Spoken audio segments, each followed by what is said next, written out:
کے خلاف ایویڈنسز اب آ چکی ہیں کہ آپ ایک منظم سازش کے تحت آپ اس الیکشن کو متنازع کرنا چاہتے ہیں، آپ ملک میں کیوس چاہتے ہیں،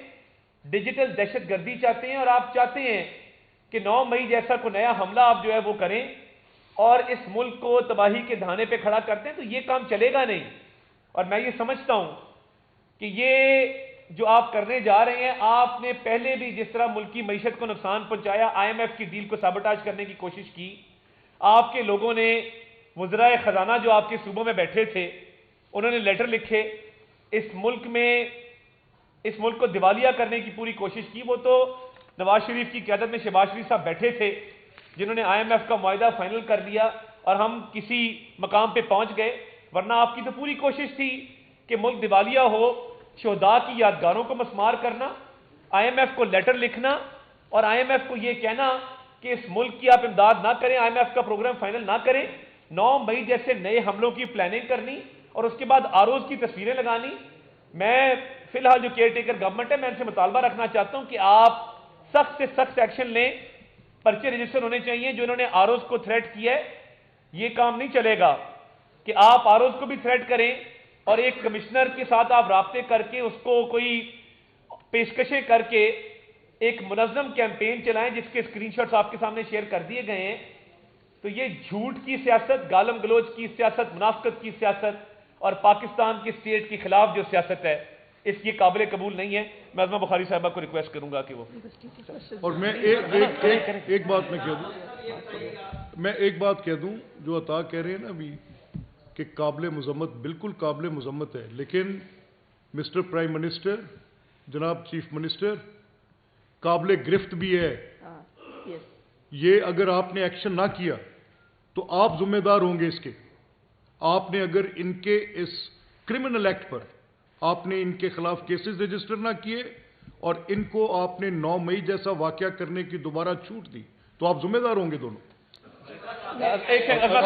میں صرف 2 لائنیں ایڈ کرنا چاہتی ہوں، زیادہ لمبی تقریر مجھے نہیں کرنی۔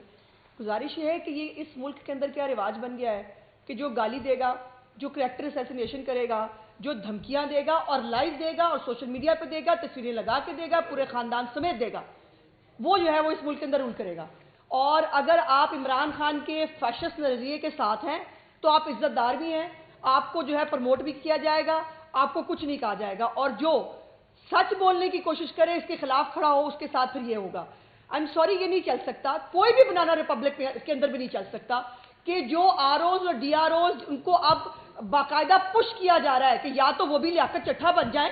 اور اگر وہ لیاقت چٹھا نہیں بنتے تو پھر ان کی پاکستان میں جگہ نہیں ہے۔ یہ نہیں ہو سکتا۔ اس طرح سے لیاقت چٹھا صاحب کی ڈیٹیلز کیا ہے میں اس میں نہیں جانا چاہتی۔ ان کے کتنے جھوٹ پکڑے گئے ہیں 24 گھنٹے کے اندر۔ جھوٹ بولا کہ جو ہے وہ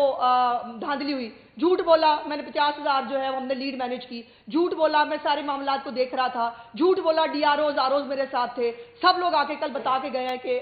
ان کا کوئی رول نہیں تھا، جھوٹ بولا کہ قاضی فیصل شامل ہے، جھوٹ بولا چیف الیکشن کمشنر ہم سے دھاندلی کرا رہا تھا۔ یہ کوئی طریقہ ہے کہ آپ نے پہلے الیکشنز اور پھر 2018 کے الیکشن RTS کے ذریعے چوری ہو، لیکن تب کوئی نہیں بولا۔ 2013 کے الیکشن جب نون لیگ جیتی تھی تب افضل خان آیا تھا، اب یہ افضل خان پیارے 2 آ گیا ہے۔ اب یہ پیارے افضل 2 جو ہے یہ آ کے ایک نیا کارنامہ اور ایک نئی سٹوری جو ہے وہ دکھا، وہ بھی پٹی تھی 2013 کی سٹوری، وہ کہاں اردو بازار 35 پنکچر، اور اب یہ نئی چٹھا صاحب جو ہے، چٹھا صاحب کے کیا معاملات پر کیا طریقہ کار ہے یہ میں اس ڈیٹیل میں نہیں جانا چاہتی، لیکن یہ بھی بات کہی جا رہی ہے کہ چٹھا صاحب نے پریس کانفرنس سے پہلے اسلم اقبال سے ملاقات کی ہے۔ یہ ملاقات جو ہے، اور یہ ہم نے جیسے کل کہا تھا کہ ریکارڈ نکالیں، لیاقت چٹھا صاحب جو ہے پیچھے بہت دن نہیں 3-4 دن پہلے سے وہ کس سے رابطے میں تھے، اور یہ چیٹ دکھا دی آپ کو باقاعدہ۔ اب یہ یا بشرا بی بی کے موکلان نے بتایا ہوگا ان کو کہ لیاقت چٹھا صاحب جا رہے تقریر فرمانے، یا جو ہے وہ پھر اسلم اقبال صاحب کا جو رابطہ تھا اس سے پتہ چلا ہوگا کہ جو ہے یہ پریس کانفرنس کرنے جا رہے ہیں۔ تو یہ میڈیا کا زمانہ ہے، ہر چیز ریکارڈ بھی ہوتی ہے اور وہ پتہ بھی چل جاتی ہے، اور میں بالکل ایگری کرتی ہوں یہ دوبارہ سے یہ اتفاق نہیں ہے۔ 1971 کی بار بار پی ٹی آئی بات کر رہی تھی الیکشن سے پہلے، ہمیں مینڈیٹ ملا تو ٹھیک ہے، ورنہ 1971 ہو جائے گا خدا نخواستہ۔ اب دوبارہ سے اسی طرف چیزوں کو، حالات کو لجایا جا رہا ہے، نارکی پیدا کی جا رہی ہے جس کا پاکستان قطعی طور پر متحمل نہیں ہے۔ باری باری